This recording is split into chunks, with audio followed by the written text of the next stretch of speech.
C'est pas un secret, sans le soutien et la participation constante de vos bénévoles là, tout au long de l'année, le succès de votre association et votre saison sportive là, serait quasiment impossible. Mais est-ce que le bénévole est une espèce en voie d'extinction?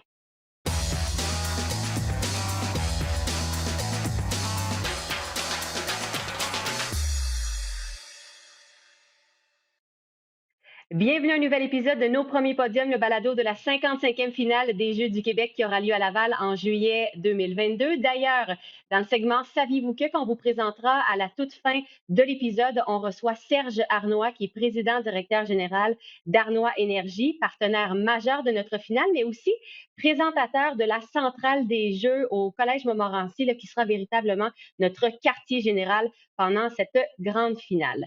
Maintenant, que ce soit vos entraîneurs, vos assistants lors des tournois, etc., chacun de vos bénévoles est un morceau essentiel pour que votre événement, votre saison soit une réussite. Toutefois, la rétention des bénévoles est loin d'être facile. À cela, on ajoute le changement générationnel et une sortie de pandémie. Bref, les défis de recrutement sont bien présents. Et pour mettre en lumière nos héros cachés de vos événements sportifs, c'est-à-dire les bénévoles, bien, voici mes invités. La première, elle est directrice générale du réseau de l'Action bénévole du Québec depuis 2017. Auparavant, elle a été bénévole là, pour une foule d'organismes.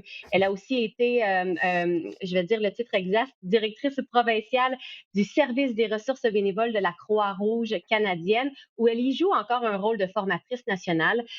Selon elle, là, la plus grande partie de l'expérience, de la satisfaction de l'expérience bénévole passe par les relations humaines. Oui, entre les bénévoles, mais aussi entre les bénévoles et les gens qui les accompagnent, c'est-à-dire les superviseurs ou encore les gestionnaires de bénévoles. Et ça, ben, on va l'aborder aujourd'hui. Marlene Fournier, bienvenue au premier podium. Merci. Mon deuxième invité, ben, il est hyper impliqué dans le baseball amateur. Il est président baseball Laval. Il est également entraîneur depuis 10 ans pour différentes équipes, là, que ce soit locales, régionales. Il est aussi membre de divers comités au sein de Baseball Québec là, depuis quelques années. Également arbitre depuis 3 ans. Il a aussi été président du conseil d'établissement de l'école alternative Le Baluchon pendant 6 ans et maintenant, il est fièrement bénévole organisateur de notre finale. Christian Cyr, merci de te joindre à nous. Ah, bonjour, bonjour, Émilie. Marilyn, j'ai envie de débuter avec toi parce que d'entrée de jeu, je posais la question, est-ce que le bénévole est une espèce en voie d'extinction? On a tendance à penser oui en ce moment parce qu'on sait que les défis de recrutement sont bien présents. Il y a un contexte aussi qui est particulier, mais quand même, toi, au réseau de l'Action bénévole du Québec, qu'est-ce que les chiffres te disent sur la situation actuelle? En fait, ce que les chiffres nous disent, c'est que le bénévolat n'est pas en voie d'extinction, mais il est certainement en mouvance. Alors, les bénévoles sont encore là. Ils s'impliquent différemment de ce qu'on voyait dans les années, dans les décennies précédentes. Maintenant, les bénévoles vont pouvoir nous offrir des capsules de temps bien définies. Ils veulent savoir quel sera leur rapport au niveau de l'organisation. Oui, la tâche que la personne va faire, mais qu'est-ce que ça va donner dans l'ensemble au niveau de l'organisation? Donc, donner un sens à son implication bénévole, c'est ce qu'on voit. Mais au niveau des statistiques du nombre de personnes qui s'impliquent, on n'a pas remarqué de diminution significative. Bon, c'est sûr qu'on a la COVID, évidemment, là, où on a eu une période où des activités étaient impossibles à réaliser, mais en termes de pourcentage de personnes qui s'impliquent au Québec, on tourne autour là, de 35 à 38. Donc, on n'a pas vu une diminution du nombre de bénévoles, mais dans les façons de faire, dans les façons de s'impliquer et de donner son temps, là, on voit beaucoup de choses là, qui évoluent rapidement. C'est intéressant, Christian, tu as quelques années, quelques heures de bénévole sous la cravate. C'est quoi les observations, toi, que tu fais au quotidien? Comme je disais, tu es beaucoup dans le baseball amateur, mais quand même, qu'est-ce que tu observes chez les bénévoles? Puis Marilyn a bien nommé là, les hommes orchestres ou les femmes orchestres là, qui s'occupaient là, de l'ensemble des tâches là, d'une association là, sportive ou culturelle. On voit ça de moins en moins. Effectivement, là, les gens veulent avoir là, une tâche là, qui est définie, qui est cernée. Donc, on voit beaucoup plus là, de mandats en comité. On voit plus aussi de gens là, qui vont s'impliquer de façon là, un peu plus ponctuelle, par exemple, bon, dans l'équipe de leurs enfants ou ces choses-là. Donc, vraiment, là, ce qu'on appelle nos super bénévoles, là, ceux qui vont prendre le relais là, lorsqu'il pleut, lorsqu'il neige, n'importe quand, étaient toujours disponibles. On en voit encore, mais effectivement, il y a une grosse différence au niveau du générationnel sur le type d'implication là, qu'on va avoir au niveau de nos bénévoles.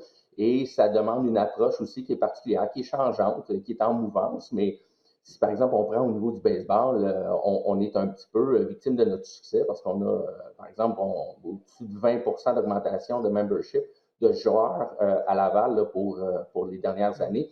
Et évidemment, bon, les parents, des fois, ça ne suit pas. Donc, c'est là où on a des enjeux. Mais je pense que par des stratégies là, qui sont innovantes ou par d'autres moyens, il y a vraiment moyen là, d'aller chercher les bénévoles et de poursuivre les structures puis de s'assurer de la pérennité de nos activités là, sportives au Québec. Et justement, Marilyn, tu sais, si on se concentre un peu plus au bénévolat sportif, parce que bon, Oui. c'est le contexte des Jeux du Québec, c'est quoi le profil du bénévole sportif typique? Sa catégorie d'âge, son nombre d'ancienneté. Qui est ce bénévole-là? Ben, je pourrais vous dire que c'est Monsieur Cyr, hein, Oui, le c'est sûr profil que la exact. réponse facile, c'est vrai, effectivement. Mais Mais c'est encore. vraiment ça. Nos bénévoles en sport, alors qu'on constate de façon générale, 45 de nos bénévoles ont plus de 50 ans. Au niveau du sport, c'est l'inverse. On a des bénévoles beaucoup plus jeunes. La moitié de nos bénévoles en sport ont entre 25 et 55 ans. Donc, on les retrouve OK. vraiment dans la fleur de l'âge. Fait que ça nous dit, au niveau des organisations qui doivent recruter des bénévoles et encadrer ces bénévoles-là, ça nous dit beaucoup de choses parce que ce sont des bénévoles qui ont un travail dans leur vie régulière. Donc, le bénévolat, c'est une sphère de leur vie, contrairement, par exemple, peut-être à des retraités où on n'a plus nécessairement de travail, on a d'autres enjeux, mais la vie professionnelle est faite, là, la famille est élevée, alors que nos bénévoles en sport, on est dans la famille, on est dans le travail, on est dans le multi-chapeau, là, on est vraiment là. Donc, c'est des gens qui sont plus jeunes que nos autres bénévoles et c'est très drôle là, parce que selon une dernière étude qu'on avait fait au niveau du réseau, on avait 30 de nos bénévoles qui nous disaient que ça faisait plus de 21 ans qu'ils étaient bénévoles. Mais la majorité ont entre 25 et 55 ans. Fait que ce qu'on comprend, c'est que quand on réussit à les accrocher au niveau du sport, on les garde longtemps. Fait on commence jeune. Puis les Jeux du Québec, pour moi, c'est une très belle façon parce que oui, vous avez les athlètes, mais il y a différentes façons de s'impliquer de façon bénévole. C'est une belle occasion d'attirer des jeunes pour leur donner le goût. Puis ensuite de ça, récupérer ces gens-là pour d'autres projets, d'autres implications ponctuelles, comme Christian le disait, qui, de fil en aiguille, peut mener à une implication plus soutenue. Alors, ce qu'on remarque, c'est le nombre d'heures est un petit peu plus élevé. Là, on parle de 20 à 25 heures par mois, alors que de façon générale, on tourne plus autour de 10 heures par mois. C'est sûr qu'on a des durs de durs dans tous les secteurs d'activité, mais au niveau du sport, on aurait un peu plus d'heures que dans les autres secteurs, mais clairement, nos bénévoles sont plus jeunes que dans les autres secteurs et ils sont là depuis très longtemps. Fait que comme je vous dis, au niveau des organisations, ça devrait nous sonner des cloches parce que on n'accompagnera pas le bénévole de 35 ans, professionnel et père de famille, de la même façon qu'on va accompagner le bénévole de 60 ans à la retraite qui s'occupe de ses petits-enfants, mais qui n'a plus le volet professionnel. Oui, puis c'est ça, parce que aussi, il y a 2 moments, parce que si je pense à toi, Christian, à Baseball Laval, tu sais, ta saison régulière, effectivement, ton profil de bénévole, par exemple, entraîneur, assistant, est probablement plus jeune, mais si tu rentres en tournoi ou en événement, là, ta moyenne d'âge doit augmenter parce que tu as besoin de plus de monde pour la tenue de ton événement. Puis souvent, c'est là qu'on va aller chercher les personnes retraitées, les grands-parents d'un athlète, ou tu sais, qu'on va chercher un autre type de cible. Ben, en fait, puis comme Marilyn le disait bien, là, c'est sûr que nos bénévoles au niveau des activités sont beaucoup plus jeunes. On pourra en parler tantôt là, au niveau de la rétention, du recrutement là, des Ouais. plus jeunes entraîneurs ou des plus jeunes bénévoles. Et puis effectivement, ce sont pour la plupart là, des parents, donc des gens qui vont accompagner leur enfant dans le sport. Pour la plupart, ce sont aussi des passionnés de leur sport, donc ça fait en sorte qu'effectivement, sont souvent plus disponibles en saison. Hein. C'est sûr que puis moi, je me plais à chaque saison à m'habiller en petit gars tout l'été, puis à mettre la même chemise que les autres, frapper Ça te des garde balles. jeune. Puis, ça garde jeune, c'est clair. Puis, je pense que ça reste une motivation aussi là, pour les parents de faire des activités avec leurs enfants durant la période estivale. On est chanceux. on est un sport d'été aussi, donc jouer dans les parcs, être dehors, on a cette chance-là aussi. Au niveau des événements, c'est clair que ça prend un volume un peu plus conséquent de bénévoles et c'est là où on va chercher, bon, par exemple, et on reste toujours dans un milieu très familial, hein. Les grands-parents, les grands frères, les grandes sœurs, les petites sœurs qui s'occupent de la cantine, ces choses-là. Donc, ça reste que c'est un milieu où les gens ont envie de se côtoyer durant un été, durant une saison. C'est sûr que quand on parle, par exemple, de nos activités de formation, de développement, à ce moment-là, ben, c'est souvent là, toujours le même groupe d'entraîneurs un peu plus formés, un peu plus compétents, qui vont donner les formations, qui vont donner les structures de développement. Mais pour la saison, ben, souvent, ben, ça va être des parents. Puis, comme Marilyn le dit, c'est de les accrocher rapidement dans le processus pour les garder longtemps.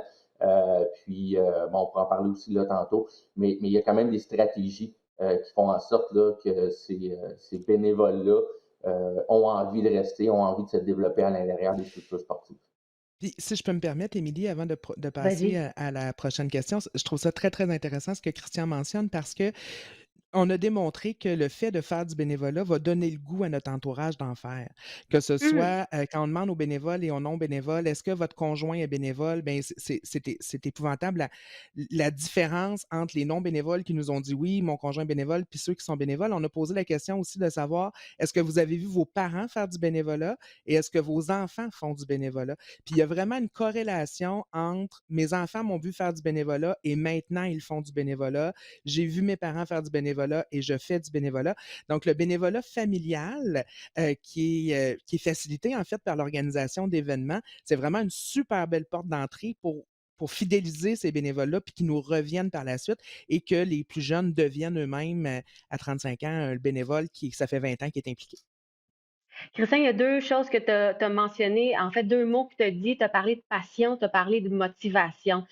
Marilyn, tu sais, il y a des gens pour qui le bénévolat sont vraiment pas intéressés. Ils en ont jamais fait, ils ont pas envie d'en faire, puis ils en feront jamais. C'est correct. Maintenant, ces gens-là qui acceptent de donner leur temps sans compensation monétaire, qu'est-ce qui les anime autant?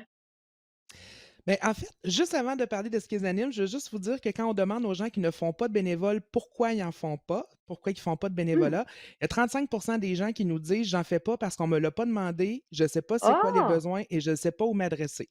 Donc déjà, hein, 35 de 1000 personnes qui font pas de bénévolat qui nous disent peut-être que j'en ferais si je savais c'est quoi les opportunités. Donc ça, faut garder ça en tête encore là, faut pas se gêner à le demander. Maintenant, ceux qui font du bénévolat, les deux principales raisons actuellement pour lesquelles les gens nous disent qu'ils ont commencé à faire leur bénévolat, par plaisir ou intérêt pour une cause en particulier, la première raison. La deuxième raison, c'est de socialiser, de se créer un réseau. Donc, c'est les deux premières raisons qui ressortent maintenant quand on demande aux gens pourquoi ils s'impliquent. Quand on leur demande pourquoi vous demeurez bénévole, mais là, la réponse qu'on a, c'est je veux mettre mes compétences à profit. Je me suis rendu compte que ça aidait l'organisation. Mais les gens ne viennent plus nécessairement, en fait, la majorité ne viennent plus comme bénévoles en se disant, moi, j'ai du temps à donner, je vais aller aider les autres. Les gens viennent en se disant, il semble qu'il me manque de quoi à ma vie, puis je pourrais aller le chercher par le bénévolat. Donc, le bénévolat répond à un besoin, puis c'est encore plus vrai chez les jeunes bénévoles et notamment là, tous les bénévoles au niveau du sport. Mais les deux principales raisons, c'est ça. Christian, je suis curieuse de savoir, là, bon, tu m'as dit qu'est-ce qui te fait triper d'être encore bénévole à ce jour, mais toi, comment tu as commencé ton bénévolat? Ben, en fait, puis j'aurais pu répondre probablement à l'étude de Marilyn parce que effectivement, mes parents faisaient du bénévolat. On a été longtemps impliqués au niveau du scoutisme. Euh, j'ai commencé à faire du bénévolat au niveau du baseball lorsque, durant la première pratique de mon fils, bon, à peu près 10 ans, je Mhm. me suis assis dans les estrades avec un gant de baseball, puis il y a une bénévole qui est venue me chercher, puis qui a dit, ben, regarde, t'as l'air jeune, t'as l'air en forme, viens faire un tour sur le terrain, on a besoin d'aide. Et puis, bon, 2 ans plus tard, j'étais président de l'association locale. Ensuite de ça, je me suis impliqué au niveau de Baseball Québec. Ensuite de ça, bon, au niveau régional, fait des premiers championnats provinciaux féminins en 2018-2019 avec Baseball Laval. Donc, c'est vraiment là, une roue qui s'enclenche. Puis, on parle de valorisation, on parle de complémentarité aussi dans la vie. Moi, je suis quelqu'un qui tape sur un clavier. Donc, de me retrouver avec une gang d'enfants, de partager ma passion, de leur permettre aussi des apprentissages qui sont plus que sportifs. Bon, la résilience, l'acceptation de l'échec, l'effort. Au niveau sportif, c'est vraiment des valeurs là, qu'on pousse. Puis au niveau de la Fédération en baseball Québec, c'est vraiment quelque chose qui est placé de l'avant, à faire un meilleur humain à travers le processus sportif. Et puis c'est ce qu'on essaie aussi de pousser auprès de nos bénévoles. Donc, je pense que ça vient lier un peu l'action de tout le monde. Puis ça fait en sorte, comme Marilyn l'a dit, de créer une belle grande famille qui a envie de se retrouver, qui a envie de faire des activités ensemble, qui a envie de se revoir au-delà du 2 heures, par exemple, d'activité physique là, qu'on fait avec les enfants. Donc, c'est vraiment de se créer un milieu, c'est vraiment de s'amuser. Puis aussi, ben, il y a le caractère de valorisation. Évidemment, quand on arrive en 2022, je pense que les gens sont un petit peu plus individualistes, ne s'impliquent pas nécessairement simplement pour s'impliquer, tentent d'aller chercher quelque chose. Et moi, c'est clair que euh, sans dire la reconnaissance des efforts, mais de voir un enfant à la fin de la saison qui vient de voir et qui dit j'ai passé le plus bel été, ou un parent qui dit merci d'avoir passé du temps avec mon fils, tu n'étais pas obligé, puis il a eu beaucoup de plaisir. Puis moi, Oui, chaque ça vaut année, de je leur l'or. dis à la fin de C'est la la plus belle saison, paye. ben, c'est la plus belle paye. Puis quand je dis à mes jeunes, bon, maintenant, allez pratiquer d'autres sports, puis mettez en pratique à l'école ce qu'on a essayé de vous inculquer sur un terrain cet été, ben, c'est un peu pour ça qu'on le fait, puis qu'on le fait tous. Maintenant, à l'envers de la médaille, tu sais, là, je vous ai questionné à savoir quelles étaient les motivations de ces gens-là qui donnent de leur temps, souvent sans compter les heures. Maintenant, du point de vue des jeunes, du point de vue des parents, du point de vue, qu'est-ce qui fait que ces gens-là qui, par moment, surtout quand on arrive en événement, sont parfois de purs étrangers, des gens de la ville qui ont décidé de se joindre à l'événement, qu'est-ce qui fait qu'ils sont aussi appréciés des athlètes, des entraîneurs, des parents? Marilyn? Ben, je peux donner mon point de vue, bien que je sois pas directement impliqué au niveau du sport, mais c'est sûr que le bénévolat, c'est un don de soi. Hein. Au départ, là, il y a 2 critères pour qu'on puisse qualifier une activité comme une activité bénévole. Elle doit être gratuite, donc elle n'est pas rémunérée, et elle est volontaire. Elle n'est pas obligatoire. Donc déjà, les gens qui sont là, ils sont là de bonne foi, de bonne volonté. Il n'y a pas personne qui les oblige à être là. Donc, et ça se ressent. Puis moi, je dis souvent, vous savez, on dit beaucoup au niveau des différentes sortes d'organismes qu'on manque de financement, puis c'est vrai, là, on aurait besoin de financement pour tous les organismes qui travaillent avec des bénévoles. Mais si demain matin, on avait assez d'argent pour remplacer tous les bénévoles, pour les remplacer par des employés rémunérés, on viendrait perdre l'âme de nos organisations. On viendrait perdre l'essence de nos organisations parce que le bénévolat, c'est pas juste de faire des tâches gratuitement, c'est vraiment une expérience humaine. Puis la personne qui vit cette expérience-là, ben, ce qu'elle dégage, ça peut pas faire autrement que d'être beau puis d'être plaisant pour ceux autour. Fait que moi, je pense que c'est pour ça que même si on a des étrangers, à partir du moment où on voit le dossard du bénévole ou le tag du bénévole, ben, il y a quelque chose de rassurant dans le fait que cette personne-là, elle n'est pas obligée d'être là. Elle est là parce qu'elle veut bien le faire et ça fait du bien faire du bien. Fait que ce qu'on dégage, ça peut pas être autrement qu'être positif pour les autres autour. Là. Et Christian, tu es président de Baseball Laval, tu le sais. On dit que 2 tiers des organisations sportives se composent de bénévoles, ce qui veut dire Uniquement. que réalistement, sans bénévoles, il n'y a pas de sport, là. Ben, en fait, c'est clair, puis c'est souvent le message qu'on doit véhiculer au Québec. La plupart des structures sportives s'assoient sur le bénévolat, et puis c'est drôle parce que Marilyn en parlait, effectivement, que lorsqu'on arrive dans les événements spéciaux, nos bénévoles, que je vais dire un peu plus ponctuels, arrivent là avec le sourire, tout le monde est content de les voir parce que sans eux, l'activité, l'événement n'aurait pas lieu. Tu parlais d'envers de la médaille tout à l'heure. C'est un vrai défi qu'on vit parce que de la même façon que les enseignants aujourd'hui sont réputés élever les enfants, ben, les bénévoles qui n'ont pas nécessairement de formation au niveau du sport qu'ils vont enseigner, surtout dans les plus petites catégories, ben, on se retrouve souvent avec bon, sans dire des conflits, mais des attentes au niveau des parents qui vont reconduire leurs enfants au parc et qui auraient pu, eux, être dans la même chaise que l'entraîneur cette année-là, à qui on a donné une poche, un peu d'enseignement, puis on lui a dit, ben, regarde, va t'amuser, tu sembles vouloir le faire.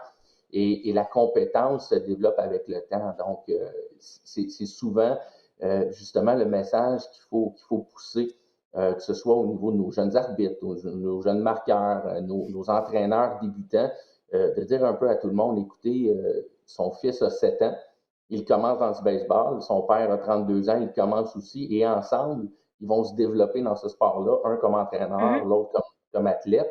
Et puis, il faut donner la chance aussi à tout le monde de trouver un petit peu sa zone de confort là, à l'intérieur du bénévolat. Donc, ça aussi au niveau là, de la rétention des entraîneurs et des gens qui ont un rôle un peu plus technique, c'est vraiment un enjeu qu'on vit. Mais pour le reste, je vous dirais que le fait d'être un bénévole, le fait d'être entraîneur, le fait de donner tellement d'heures dans une été, à accompagner ces jeunes-là, à leur inculquer des techniques, à les faire jouer, à les faire s'amuser. C'est gratifiant.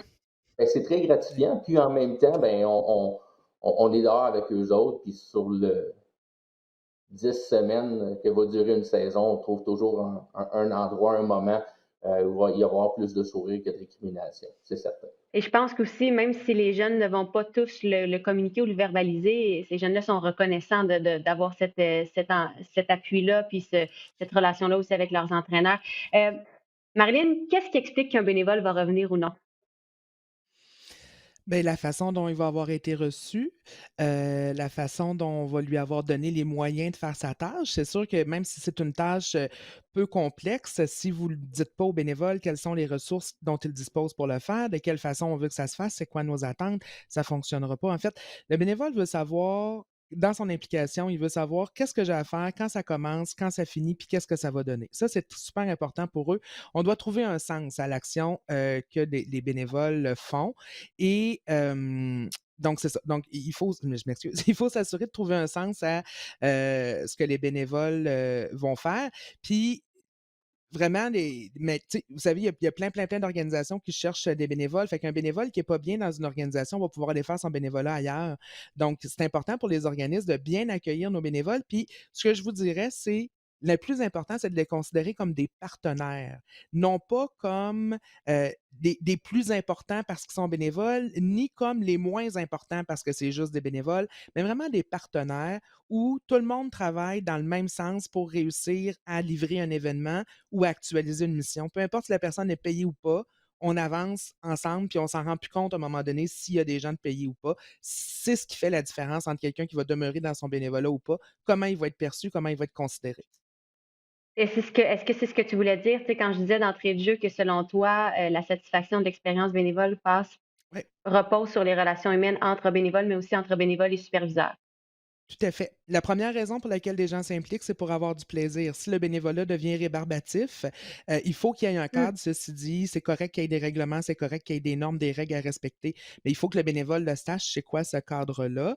Et on peut pas travailler avec un bénévole comme on travaillerait avec un employé rémunéré. Les motivations sont tellement différentes, mais il y a des étapes similaires par contre, hein. Les bénévoles, faut les recruter, il faut les accueillir, il faut les former, il faut les encadrer, il faut les remercier.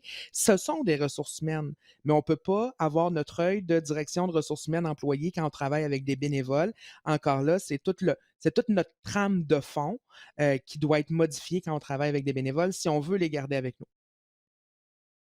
Christian, tu as abordé stratégie à quelques reprises. Là, on est rendu là. Toi, à Baseball Laval, quelles sont concrètement les stratégies que vous avez mises en place là, pour le recrutement, mais aussi la rétention de vos bénévoles?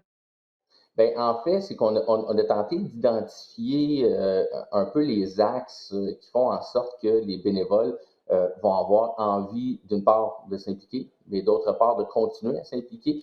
Marilyn l'a bien dit, effectivement, je pense que le plaisir, c'est le facteur numéro un. Mais il y a aussi quand même des éléments là, qui sont importants, que nous, on essaie toujours de développer au niveau de nos bénévoles.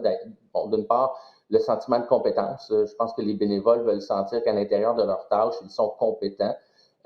Ensuite de ça, toute la structure. Puis là, on parle surtout au niveau des entraîneurs parce qu'il reste qu'en saison, ça reste que c'est 90 à 95 là, de nos bénévoles. Ce sont soit des entraîneurs, des gérants, des accompagnateurs, des gens qui vont aider au niveau des ateliers. Mhm. Donc, de leur offrir une structure de développement à l'intérieur de la structure, à l'intérieur du baseball, des opportunités aussi de se développer, des opportunités d'accompagner leurs enfants, que ce soit dans des catégories supérieures, que ce soit au niveau technique, au niveau du programme national de certification d'entraîneur, au niveau Oui. de plein d'autres facettes. Là, je pense qu'on veut toujours aspirer à plus, puis se donner les outils aussi de devenir un meilleur formateur, un meilleur entraîneur pour les enfants. Et ça passe évidemment là, par un encadrement des organismes qui vont justement identifier, faire de la supervision, faire de l'encadrement, faire bon, ce développement-là qui est nécessaire au niveau de nos entraîneurs. Et je pense que l'entraîneur qui se sent accompagné, qui a envie de se former, qui a envie de se développer, ben, c'est cet entraîneur-là qu'on va réussir à retenir longtemps. Et évidemment, au niveau du recrutement, ben, à ce moment-là, c'est un petit peu là, comme on fait à chaque année, donc inviter les parents au niveau des ateliers de remise en forme, au niveau des camps d'entraînement, identifier des fois des gens là, qui semblent vouloir s'impliquer, et c'est de parler à tout le monde tout le temps, et puis d'aller chercher les gens euh, sur les terrains, à l'extérieur des terrains, puis des fois, bon, on tombe sur des perles, et puis c'est de se donner la chance de faire des rencontres, puis d'impliquer les gens. Je pense que c'est la meilleure façon de le faire, c'est de les approcher directement, c'est d'aller les voir. Bon, en tant que Oui. COVID, c'était un coup de coude. Maintenant, on reviendra peut-être un jour à la poignée de main, au sourire, au visage, à découvert. Mais c'est vraiment pour nous la meilleure façon, c'est le bouche-à-oreille, c'est d'aller voir, puis c'est d'offrir aussi une expérience qui est satisfaisante avec des commentaires, puis des gens qui disent oui, regarde, moi j'ai été à Baseball Laval, j'ai été à Baseball Québec, j'ai accompagné mon fils, j'ai eu un superbe été, j'ai envie de le refaire, puis il vient avec moi l'année prochaine. Parce que, tu sais, quand on regarde, exemple, une organisation sportive, on a tendance à avoir une espèce de triangle où est-ce qu'en haut, tu as ta gang qui est rémunérée, puis tu descends en bas vers les bénévoles. Et pourtant, quand tu regardes vraiment comment fonctionne la structure, comment fonctionne une année, c'est pratiquement l'inverse. C'est-à-dire que oui, on a tout ce qui est, bon, le processus décisionnel et les gens qui sont rémunérés, mais quand même, quand ton 2 tiers de ton organisation est bénévole, tu risques d'avoir besoin de ces gens-là pour en former d'autres.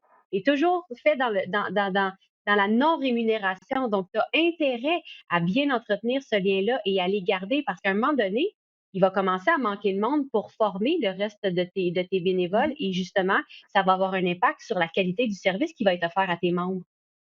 Absolument. Dernier point, et je l'aborde, je l'ai présenté au début en disant le changement des générations. On a à la fois les milléniaux et la génération Y qu'on appelle maintenant les xyléniaux. Ça a l'air que c'est les nouveaux thèmes. Euh, Marilyn, est-ce que c'est un point de bascule ou c'est plutôt de nouvelles opportunités qui se présentent à nous en termes de bénévolat?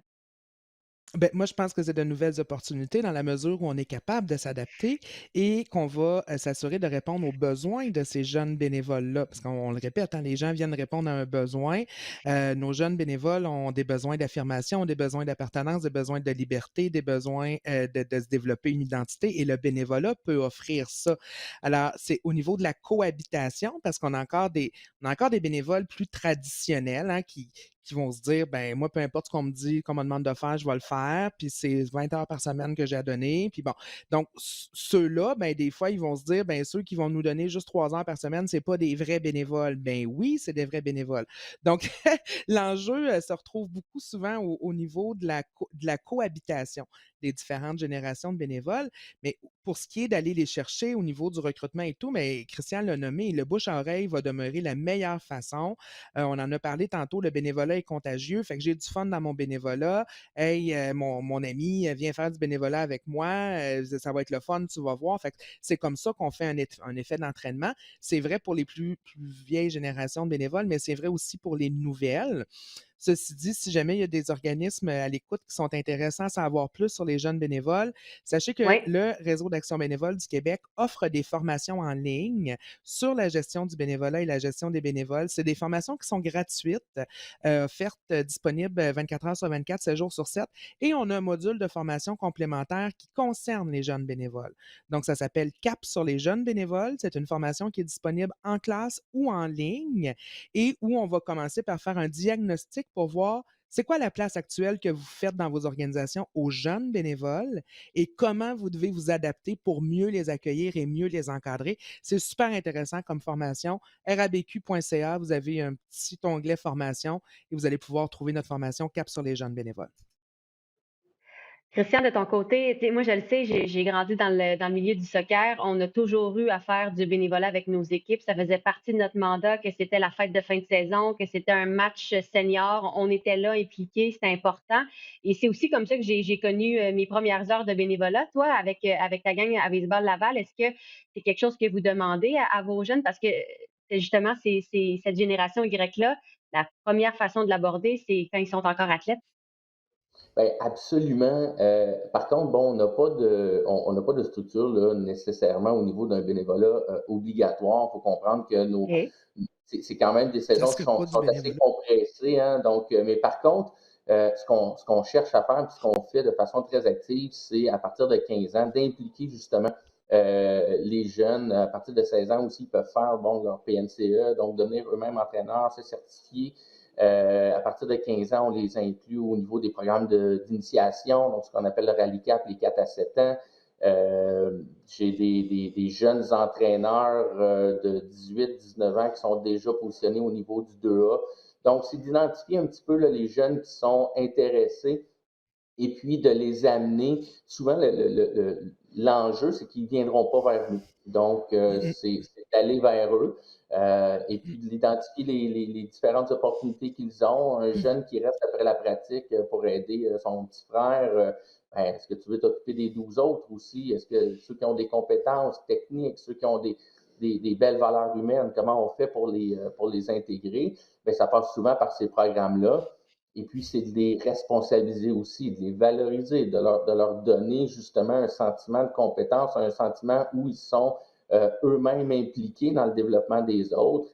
Et on se rend compte, puis de plus en plus on le fait, hein, que ce soit par exemple des jeunes qui sont passés par l'Académie baseball du Canada, des jeunes qui étaient dans les collèges américains, eux aussi sont intéressés quand arrive l'été, avant leur propre saison, de venir redonner puis de s'impliquer. Mais je pense que la meilleure façon de le faire, c'est encore une fois euh, de rentrer dans le parc, d'identifier le jeune qui a le plaisir à redonner, celui qui a un petit peu l'étincelle dans les yeux, puis c'est de l'accrocher le plus rapidement possible, puis de le garder, comme Marilyn le disait, là, 20 ans alors qu'il aura 35 ans. Ah oui, exactement. Ouais, c'est d'être attentif et des fois de prendre le temps justement pour les voir, ces signes-là, comme tu as dit, un jeune qui reste après pour ramasser les ballons, ramasser, les comptes sur le terrain, ramasser les balles dans le champ. Ben effectivement, il y a la fibre, mais maintenant, il faut lui donner ce qu'il faut pour la développer. En terminant, Marilyn, je sais que vous travaillez sur un projet, au Réseau de l'action bénévole du Québec là, qui est en branle et qui, d'ici 6 mois, on l'espère, sera vraiment là, placardé partout dans les plateaux sportifs Oui, au Québec. oui, on l'espère. En fait, on a un des constats qu'on a fait, puis vous l'avez nommé, hein, le 2 tiers du personnel, si on peut dire, là, des équipes sportives, ce sont des bénévoles. Et ce qu'on constate, en fait, c'est que les usagers, souvent, ne sont pas conscients que ben, le coach de soccer, le coach de hockey, le coach de baseball, la personne qui entretient mes pistes de ski de fond, mes pistes de skidoo, ce sont des bénévoles. Et comme on n'est pas conscient que ce sont des bénévoles, ben, des fois, on se permet d'être un peu rough avec eux quand on s'adresse Mmh. à eux et qu'on n'est pas content de comment ça s'est passé le match ou la game ou que notre enfant n'a pas joué assez longtemps à notre goût. Puis là, ben, on n'est pas super gentil avec les bénévoles, fait qu'il n'y a personne qui veut remplacer ce bénévole-là finalement parce qu'il n'y a personne qui a le goût de prendre le rôle du pas fin qui ne fait pas jouer tous les Avec enfants. raison. Mais en même temps, et avec raison, mais en même temps, on se dit, si les usagers étaient un peu plus conscients que ces gens-là sont bénévoles, peut-être que ça changerait leur approche avec ces fameux bénévoles. Puis si les gens sont plus gentils avec les bénévoles, ben ça va sûrement donner le plus le goût aux gens d'aller Mmh. prendre leur relève. Donc, notre idée, c'est de faire une campagne d'affichage provinciale dans la majorité des lieux de pratique là, de sport, de loisirs et de plein air, où on va rappeler aux gens que, ben, ici, tout prend vie grâce aux bénévoles. Puis ce qu'on veut dire, c'est que ben, si les J'aime bénévoles ça. n'étaient pas là, ben, il n'y en aurait pas d'équipe de baseball, puis il n'y en aurait pas d'équipe de hockey, puis il n'y en aurait pas de finale de Jeux du Québec, puis il n'y en aurait pas de piste de skidoo entretenue tout l'hiver. Donc, c'est un peu le message qu'on veut passer. Donc, surveillez. Ici, tout prend vie grâce aux bénévoles. Vous devriez commencer à voir apparaître ça là, dans les différents lieux de pratique au cours des prochains mois. Je pense que tu as ton premier client, Christian Cyr, président baseball Laval, va recevoir tes, Parfait! tes affiches Pour et recevoir va se ses faire un affichettes, plaisir. super! Exact. Absolument. Christian, de ton côté, bien évidemment, le sport reprend. La lumière au bout du tunnel, on y est. Les saisons sont en préparation. Qu'est-ce qui se passe à Baseball Laval? Et aussi, tu es sur le comité organisateur des Jeux du Québec. Ben, en fait, 23-26, baseball, Parc Lausanne, Marcel Maheu et Chénier Mhm. pour la portion baseball des Jeux du Québec. Nous y serons avec nos bénévoles souriants. Par ailleurs, ben, c'est certain qu'au niveau de baseball Laval, on reprend les inscriptions. Toutes les associations sont en activité, que ce soit les associations régionales, par exemple au niveau là, du baseball féminin, au niveau des structures 2A, au niveau de nos associations locales aussi. Tout le monde est en action, nos bénévoles sont mobilisés, nos camps d'entraînement commencent. Si vous voulez de l'information, seulement vous rendre au site de Baseball Laval. Vous pourrez trouver là, dans l'onglet inscription toutes les informations au niveau là, de quelle façon s'inscrire, au niveau des coûts, des inscriptions aussi pour les associations locales. Donc, venez nous voir. Le baseball, c'est un beau sport, c'est plaisant et ça se joue l'été. Donc, c'est le sport qu'on pratique lorsqu'on est en vacances. Ça se fait avec le sourire tout l'été. C'est bon. Marilyn, Christian, merci infiniment d'avoir accepté l'invitation. Tu sais, vraiment, le moment était le bon parce que nous, on lance officiellement notre campagne de recrutement pour la 55e finale des Jeux du Québec. Merci aussi d'avoir aussi bien communiqué d'abord votre passion, mais aussi de m'avoir aidé à mettre la table et faire un constat de comment se passe le bénévolat. Puis finalement, ben, peut-être que j'avais une image un peu négative, puis ça va pas si mal, mais on a de grandes responsabilités comme comité organisateur. C'est ce que je retiens de notre échange. Merci beaucoup, puis ben, bon été sur les terrains de baseball. Christian, on se reverra. Puis Marilyn, ben, fais-nous signe quand tu seras prête à lancer ta campagne. On te donnera un coup de main, Certainement. c'est certain. Merci Merci à Ben, vous beaucoup. merci deux. pour l'invitation. Merci. Bonne journée. Cette semaine, dans le segment Saviez-vous que, ben, on vous présente Serge Arnois, qui est président directeur général d'Arnois Énergie. Arnois Énergie est, oui, partenaire majeur de la 55e finale des Jeux du Québec, mais c'est également eux qui sont présentateurs de la centrale des Jeux au Collège Montmorency. Ça, pendant les Jeux, c'est le quartier général des Jeux du Québec, le comité organisateur de la finale y est, les gens de Sport Québec qui sont également les chefs de mission. Bref, ça bouge beaucoup à cet endroit-là pendant les Jeux. Eh bien, voici la parole à Serge Arnois. Saviez-vous que Arnois Énergie et la bannière de dépanneur Proxy sont partenaires majeurs de la 55e finale des Jeux du Québec? En effet, Arnois Énergie s'associe à la centrale des Jeux, véritable quartier général des Jeux du Québec. Située au Collège Montmorency, elle rassemble tous les acteurs essentiels au bon déroulement de l'événement, soit le comité organisateur, Sport Québec et les représentants des délégations. Arnois Énergie s'assure ainsi que l'énergie est à son compte dans ce centre des opérations et salue le dévouement des équipes essentielles au succès de l'événement. Ce partenariat avec les Jeux du Québec est directement en lien avec notre culture d'entreprise. Ayant au cœur de nos valeurs de réussir dans la complicité et le plaisir, nous sommes convaincus que l'expérience des Jeux du Québec aura un impact positif sur cette jeunesse. En mon nom et celui de toute la famille Arnois Énergie, nous souhaitons la meilleure des chances à tous les athlètes qui participeront à la 55e finale des Jeux du Québec Laval 2022. Sachez que nous nous engageons à promouvoir cet événement au sein de notre réseau afin d'encourager ces jeunes espoirs.